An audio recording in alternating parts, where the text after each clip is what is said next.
Assalamualaikum warahmatullahi wabarakatuh. Nama saya Siti Fatimah binti Muhammad Saufi A167978. Pada hari ini saya ingin membentangkan tajuk pada muka surat 13 dan 14. Bismillahirrahmanirrahim. Wa anna lafzun ash-shahrun takrurun isnami'a marrah bi'adadi syuhuri sana. Maksudnya sesungguhnya lafaz bulan diulang 12 kali dalam satu tahun. Maknanya dalam setahun tu ada 12 bulan. Wa anna lafzun al-yawm takrarun 365 marrah bi'adadi ayyamus sana. Maksudnya sesungguhnya lafaz hari diulang 365 kali dalam setahun. Dalam setahun tu ada 365 hari. Wa anna lafzun al-ayyam takrarun 30 marrah bi'adadi ayyamus syahr. Sesungguhnya lafaz hari itu diulang 30 kali dalam bulan itu. Maknanya dalam satu bulan ada 30 hari. Wa qad taqul wa lima lam ya'kasu fayudhakkir al-yawm 30 marrah biqadri ayyam asy-syahr wal ayyam 365 marrah biqadri ayyam as-sanah. Maksudnya, dan dia berkata mengapa dia tidak mencerminkan dan dia menyebut hari itu 30 kali sesuai dengan hari-hari dalam sebulan, dan hari-hari 365 kali ini lebih banyak daripada hari-hari dalam setahun. Wal jawabu, dan jawabnya annal arabi tasta'malu al-jam'u tamyizan li aqlun عددي وهو من 3 إلى 10 فإذا زاد على 10 جاءت بالمفرد فتقول jawab sesungguhnya orang Arab ini dia menggunakan jamak untuk membezakan bilangan yang kecil, iaitu daripada 3 hingga 10, dan jika jumlah itu lebih banyak daripada 10, maknanya melebihi 10, maka datangkan mufrad, datangkan dalam keadaan tunggal. Contoh, salatah rijal wa arba'ah rijal wa 10 rijal. Kalau kita lihat dekat sini, rijal perkataan rajulun. Rajulun mufrad. Rijal ditukarkan dia kat sini jadi jamak. Maknanya dia nak kata dekat sini kalau bilangan 3 hingga 10, predikat dia rijal ni jadi jamak.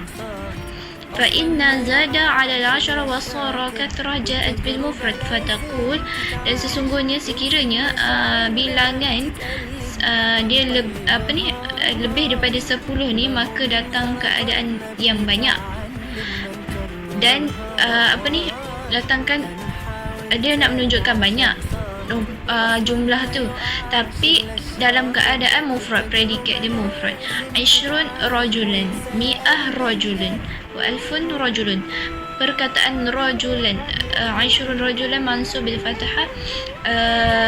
Rajulannya dia daripada tadi mufrad rajulan kan, dia bilangan dia besar, tapi predikat dia jadi mufrad. Beza dekat situ ni, dalam dulu belajar dalam nahwu saraf, bab adad. Tajuk ni kena hafal dia punya kaedah dia. Bilangan dia ada, maknanya dia kalau nombor kecil dia jadi jamak, tapi kalau dia lebih besar daripada 10 ni dia jadi mufrad. Fal jam'u yuqi'unahu tamyizan lil qillah wal mufrad yuqi'unahu tamyizan lil kathrah. Tanda jamak itu sebagai untuk membezakan bilangan yang kecil, dan tunggal untuk membezakan banyak. Dekat kaedah sini dia nak cakap kalau rajulan tadi tu, rajulun tu jamak, dia nak cakap bilangan tu kecil. Tapi kalau untuk mufrad rajulun tadi, 10 rajulun tadi, rajulan tadi, dia nak cakap bilangan tu banyak. Macam tu lah, jamak untuk bilangan yang kecil, mufrad untuk bilangan yang banyak. Situ tadi kiranya jamak tadi kan, rijal jamak, tapi bilangan dia wa arba'ah, sedikit. Kiranya kalau mufrad tadi rajulan, 20 rajulan, Rajulan tadi dia mufrad tapi dia nak cakap banyak. Ashrun tu lebih banyak daripada 3 hingga 10 tadi. Wa kathiran ma yuqi'un al-mufrad lil-kathra bi-khilaf al-jam'u min dhalika al-wasfi bil-mufrad wal-wasfi bil-jam'. Dan selalunya mereka menandakan bentuk tunggal ini kepada banyak, berbeza dengan jamak yang dia nak cakap kat sini kalau mufrad tadi untuk yang banyak, tapi kalau jamak untuk yang sikit. Mufrad untuk banyak macam pelik sikit, sebab dekat sini dia punya kaedah bilangan tu nombor dia dengan predikat belakang. Maknanya dekat sini tadi perkataan rijal dia perkataan jamak bagi rajulun kan, tapi dia nak menunjukkan bilangan tu sedikit. Kalau 20 tadi rajulun lah, rajulun kata mufrad kan, tadi jamak, tadi ni mufrad. So kalau mufrad dia lagi besar lah bilangan dia yang depan tu, faham tak? Macam tu lah. فالوصف بالمفرد يدل على الكثرة والوصف بالجمع يدل على القلة فقولك أشجار مسمرات يدل على أن عدد الشجرات قليل بخلاف ما لو قلت أشجار مثمرة فإن يدل على أن الأشجار كثيرة. Kat sini maksud dia dan disifatkan tunggal untuk menunjukkan banyak, tapi untuk jamak ni untuk yang sedikit. Seperti contoh yang dia bagi ashjar musammarat, dia menunjukkan bilangan syajarat ni pokok, bilangan yang kecil, bilangan yang sedikit, berbeza dengan ashjar musammarah. Dia nak menunjukkan ashjar ni pokok ni banyak. Maknanya kalau kita belajar yang syajarah alif ta tu sepatutnya jamak lah kan, sepatutnya besar, maknanya kata banyak. Tapi dalam kaedah ni Allah tu dia nak terangkan syajarah ni bilangan yang sedikit. Tapi kalau musammarah pula dia nak cakap banyak. Macam itulah. ويوقعون ضمير المفرد للكثرة وضمير الجمع للقلة.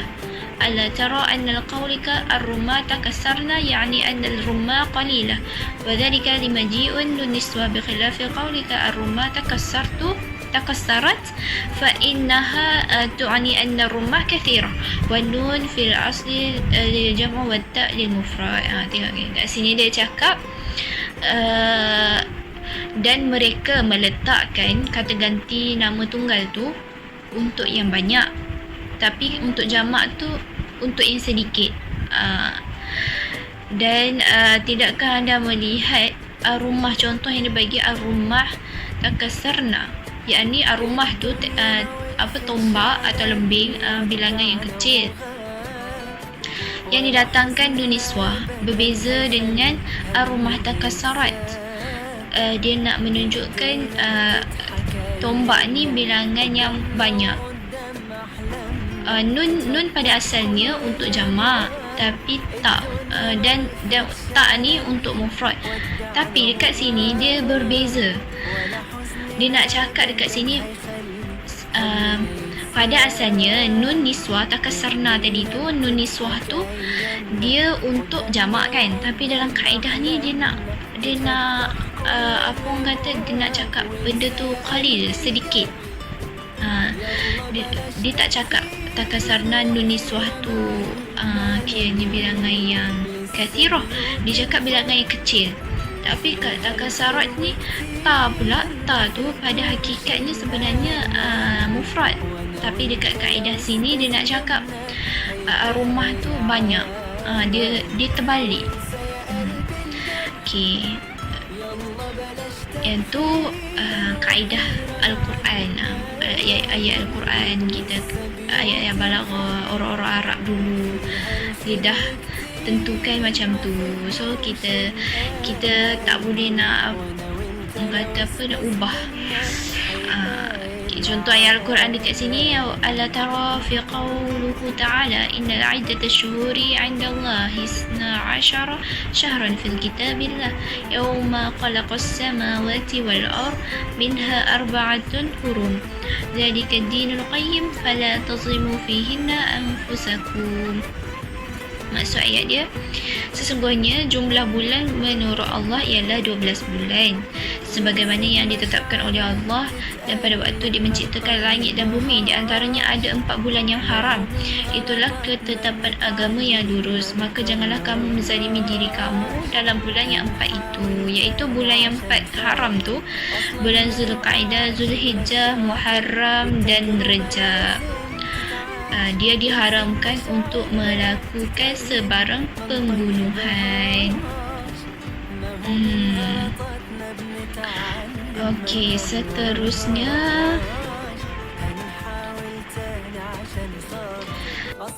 kaifa lima qala 12 شهرا قال منها ولما قال 4 قال فيهن فاستعمل المفرد منها للكثرة والجمع فيهن للقلة وغير ذلك. Maksud dia nak cakap kat sini bagaimana kata isna asyarah ni 12 bulan tadi minha, dan apa dia ketika dia berkata arba'ah fihinna fastamal, dia menggunakan fihinna, dia menggunakan mufrad minha untuk banyak, tapi wal jam'u, kataan jamak ni fihinna untuk sedikit. Cuba tengok balik ayat tu. Tengok ni, inda minha arba'atun hurum, lepas tu fihinna anfusakum. Maksud ayat tadi tu dia nak cakap dekat sini minha, antaranya ada 4 bulan. Lepas tu okey, kat sini pun sama juga macam tadi. Dia nak cakap dekat sini, walaupun sebenarnya kita faham minha ni untuk untuk sedikit kan, untuk sedikit, fihinna untuk banyak, tapi dalam kaedah sini ayat Quran ni Allah tu dah terangkan dia maksud dia macam tu, dia terbalik lah kiranya. Untuk minha ni untuk yang banyak, tapi fihinna ni untuk sedikit. Kaedah ayat Al-Quran dia ni gitulah. Seterusnya fahuwa jara ala sunani kalamul arabi fi ta'bir wal Quran unzila bilisan arabi mubin wa ghairu dhalik wa ghairi fa ayyi i'jaz hadha ayyuha an-nas أيها العجاز هذا أيها العلماء أيها العزاء هذا أيها المفتون بالعلم. Maksud dia dekat sini berdasarkan kata-kata orang Arab, kata-kata sunnah orang Arab dulu, secara ta'bir Al-Quran ni diturunkan dengan dalam bentuk Arab yang jelas dan lain-lain. Apa keajaiban ini wahai manusia? Apa keajaiban ini wahai ulama? Sesungguhnya keajaiban ini terpesona dengan ilmu sains. Maksudnya وَمَنْ يَدْرِي مَاذَا سَيَجِدُ بَعْدَ فِي دِرَاسَةِ الْقُرْآنِ الْكَرِيمِ وَمَاذَا سِيرَ النَّاسِ مِنْ عَجَائِبَهُ فَإِنَّ هَذَا الْكِتَابَ كما قال رسول الله صلى الله عليه وسلم لا تنقضي عجائبه ولا يخلق من كثرة الرد. Maksudnya dan sesiapa yang tahu apa yang didapati setelah meneliti Al-Quran yang mulia dan apa yang orang akan melihat keajaibannya kerana buku ini, seperti yang dikatakan Rasulullah SAW, mukjizat-mukjizatnya tidak akan hilang dan juga tidak diciptakan kerana banyak tanggapan. ثم إن القرآن له خصوصيات في استعمال ألفاظ فقد اختص كثيرا من ألفاظ بالاستعمالات خاصة به مما يدل على القصد واضح في تعبير فمن ذلك أنه maksudnya kemudian sesungguhnya Al-Quran ini mempunyai keunikan yang tersendiri dari segi lafaz dia, dan dia telah memilih banyak kata dengan penggunaannya sendiri dan menunjukkan maksud ekspresi yang jelas. Maksudnya dia nak cakap Al-Quran ni dia ada kaedah, dia ada ayat tersendiri, dia punya maksud yang memang terpesona lah, memang orang kata apa, memang satu mukjizat yang besar. So jadi orang manusia tidak boleh nak menyerupai sebagaimana ayat Al-Quran ni. Okay, seterusnya استعملوا الرياح حيث وردت في القرآن الكريم في الخير والرحمة واستعملوا الريح في الشر والعقوبة. قال تعالى وهو الذي يرسل الرياح بشرا بين يدي رحمته. سورة الأعراف. وانظر فرقان 48 والنمل 63.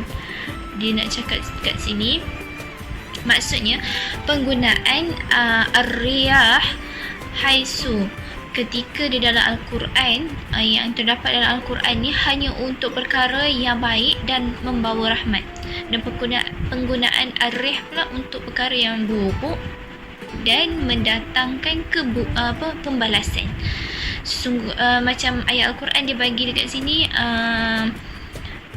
tengok, yursilur riyah bawah dia rahmati. Maknanya perkataan ar-riyah Allah ni gunakan untuk perkara yang baik saja, untuk perkara yang mendatangkan rahmat sahaja. Okey, yang contoh lain dia waqala wa min ayati an yursilu riyah mubashirat wal yuziqannakum min rahmati.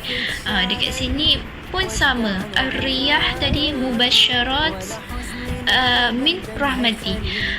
Masa ayat dekat sini dan berkata di antara tanda-tanda kebesaran Allah itu adalah mengirimkan angin sebagai berita gembira dan agar kamu merasakan sebahagian dari rahmatnya.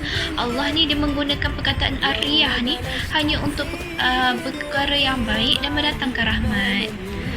في حين قال كمثل الريح فيها سر أصابت حرث قوم ظلموا أنفسهم فأهلكت. Surah Al-Imran. Okey, kat sini cuba tengok perkataan rihin. Tadi dah cakap dah, perkataan rihan untuk perkara yang buruk. Okey, kita tengok maksud dia.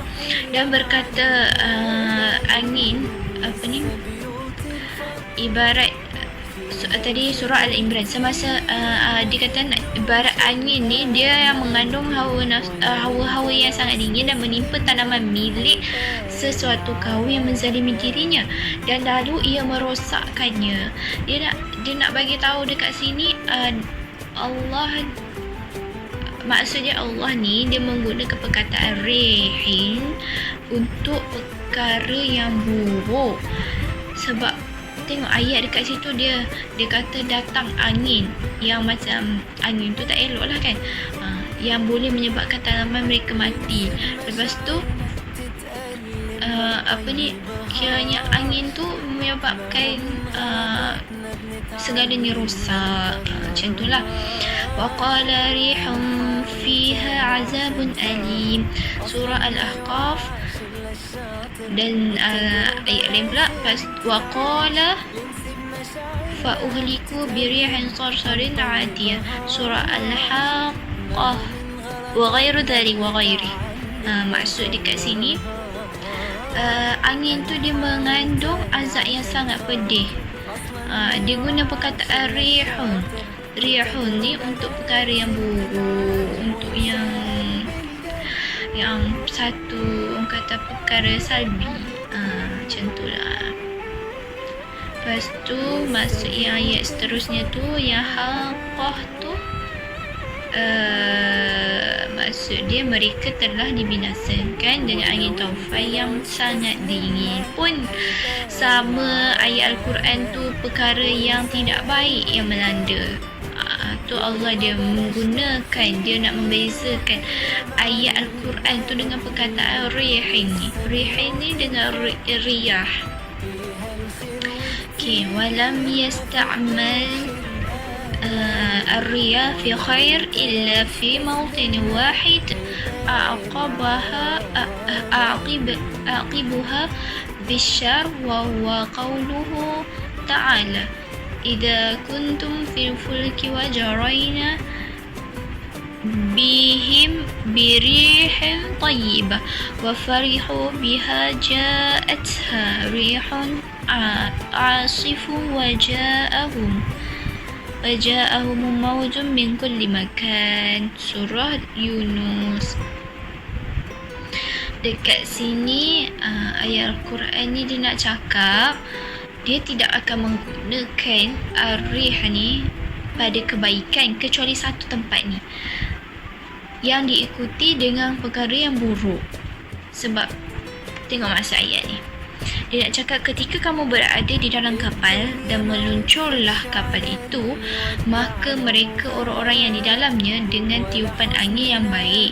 Tengok perkataan baik, perkataan yang membawa rahmat, dan mereka bergembira kerananya. Okey, lepas tu tiba-tiba datang angin badai ni, dia menimpa mereka dan mereka yakin bahawa mereka ini dah terkepung bahaya. Dia nak cakap kat sini, dia gunakan perkataan rihin. Mana tadi? Bihim birihin tayyibah. Perkataan rihin tayyibah baik. Dia gunakan dekat rihin dekat perkara yang baik, tapi lepas tu didatang berikutan dengan perkara yang buruk, perkara yang negatif. Dia nak cakap awal tu dia okey, awal tu datang angin yang baik, dia seronok-seronok apa semua. Lepas tu tiba-tiba datang pula angin badai, hempap dia orang.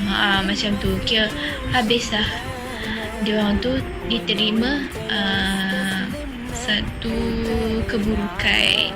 Penggunaan rihin ni dia boleh guna dekat perkara yang baik, tapi diikuti pula dengan perkara yang buruk. Macam tu lah.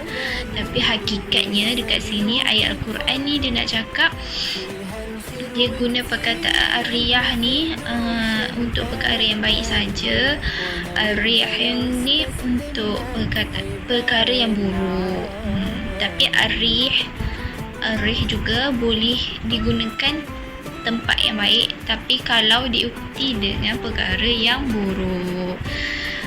Habis sudah tajuk kita. Okey, dekat sini apa yang saya dapat simpulkan adalah, pertama, kita belajar pasal adat. Adat tadi dia ada kaedah dia yang kita kena hafal. Dulu masa STAM pernah hafal, tapi mungkin saya pun dah lupa. Jadinya macam tu lah. Kiranya dia ada kaedah dia, sama ada nak guna perkataan selepas nombor jamak atau mufrad. Kena bezakan dekat situ. Seterusnya tadi asjar musammarat dengan musammarah. Lepas tu takasarna dengan takasarat. Dekat sini dia berbeza, dekat macam kaedah dia berbeza. Dia nak cakap kalau alif ta tu bukannya banyak, tapi dia nak tunjukkan benda tu sedikit. Macam pelik kan? Tapi itulah hakikatnya. Musammarah ni musammarah pula, walaupun kita faham musammarah tu sebenarnya sedikit, tapi dia nak cakap asjar ni banyak. Itu samalah juga dengan takasarna dengan takasaras. Walaupun dia nak cakap dia ada cakap kat situ, walaupun sebenarnya nun ni untuk jamak dan tak untuk mufrad, tapi dalam kaedah ni dia terbalik, dia kontra, ya, kontra. Ni dalam kaedah ayat Al-Quran lah.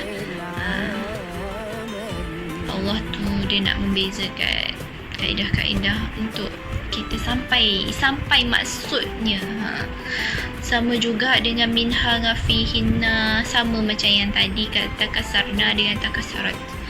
Lepas tu perkataan ar-riyah, mana tadi? Perkataan ar-riyah dengan ar-rih. Ar-riyah untuk baik, ar-rih untuk buruk. Ar-rih juga boleh untuk baik tapi datang dengan buruk. Wallahu a'lam bissawab. Assalamualaikum warahmatullahi wabarakatuh. Sekian, terima kasih.